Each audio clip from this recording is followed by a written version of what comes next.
மேற்கு ஆசியாவில் நடைபெற்று வரும் போர் தற்போது அதன் மிகவும் ஆபத்தான கட்டத்தை எட்டியுள்ளது. உலகின் மிகப்பெரிய இயற்கை எரிவாயு இருப்பு பகுதியான ஈரானின் தெற்கு பார்ஸ் எரிவாயு வயல் மீது இஸ்ரேலிய போர் விமானங்கள் அதிரடி தாக்குதலை நடத்தின.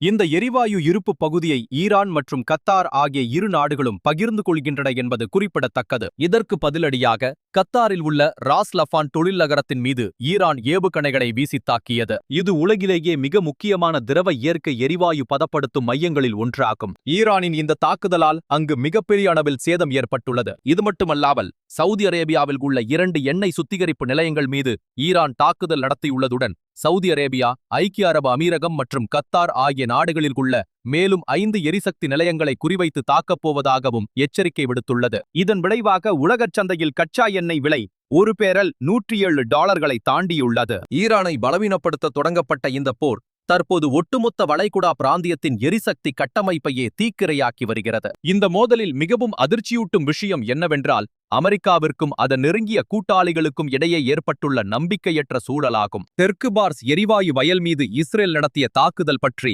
அமெரிக்காவிற்கு எதுவும் தெரியாது என்றும் இதில் கத்தாருக்கு எந்த தொடர்பும் இல்லை என்றும் ஜனாதிபதி ட்ரம்ப் சமூக ஊடகங்களில் பதிவிட்டுள்ளார். ஆனால் இந்த தாக்குதல் குறித்து ட்ரம்பிற்கு முன்கூட்டியே தெரியும் என்றும் அவரே இதற்கு ஒப்புதல் அளித்தார் என்றும் பல அமெரிக்க மற்றும் இஸ்ரேலிய அதிகாரிகள் முக்கிய செய்தி நிறுவனங்களிடம் தெரிவித்துள்ளனர். இஸ்ரேலிய அதிகாரிகள் ஒரு படி மேலே சென்று இந்த தாக்குதல் வெள்ளை மாளிகையுடன் ஒருங்கிணைந்தே நடத்தப்பட்டது என்று நேரடியாக கூறியுள்ளனர். ஈரானின் பதிலடி தாக்குதலில் இருந்து கத்தாரை பாதுகாக்கவே ட்ரம்ப் இந்த தகவலை பகிரங்கமாக மறுப்பதாக தோன்றுகிறது. ஆனால் அது மிகவும் தாமதமாகிவிட்டது.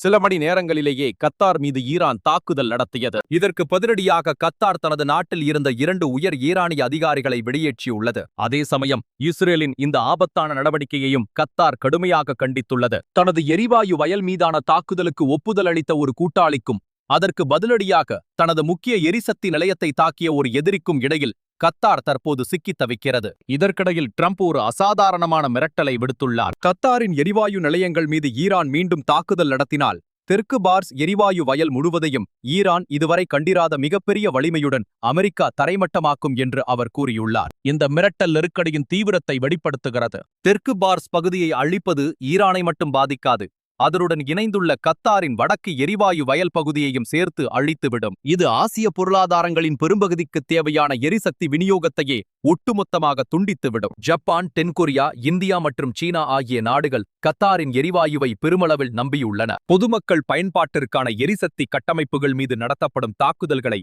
உடனடியாக நிறுத்த வேண்டும் என்று பிரான்ஸ் அதிபர் மேக்ரான் அழைப்பு விடுத்துள்ளார். இந்த பாதை உலக பொருளாதாரத்திற்கு பேரழிவை ஏற்படுத்தும் என்பதை அவர் உணர்ந்துள்ளார். இந்தியாவை பொறுத்தவரை இது மிகவும் கவலையளிக்கக்கூடிய ஒரு வளர்ச்சியாகும். இந்தியா கத்தாரிடமிருந்து அதிக அளவில் எரிவாயுவை இறக்குமதி செய்கிறது. இந்தியாவின் LPG கப்பல்களான சிவாலிக் மற்றும் நந்தாதேவி ஆகியவை சில நாட்களுக்கு முன்புதான் ராஸ் லஃபான் நிலையத்திலிருந்து எரிபொருளை ஏற்றிக்கொண்டு வந்தன. கத்தாரின் எரிசக்தி கட்டமைப்புகள் தொடர்ந்து சேதமடைந்தால் ஏற்கனவே ஹார்மூஸ் நீர்ச்சந்தி முடக்கத்தால் ஏற்பட்டுள்ள எரிசக்தி நெருக்கடி இந்தியாவிற்கு இன்னும் பல மடங்கு அதிகரிக்கும். போர் இப்போது அனைவரும் அஞ்சிய எல்லையை தாண்டிவிட்டது. உலகம் முழுவதற்கும் எரிசக்தி வழங்கும் நிலையங்கள் குறிவைக்கப்படுகின்றன. ஒருமுறை இந்த எல்லை தாண்டப்பட்டுவிட்டால் அதிலிருந்து பின்வாங்குவது எளிதல்ல. ஒவ்வொரு தாக்குதலும் அடுத்த கட்ட பதிலடிக்கு வழிவகுக்கும்.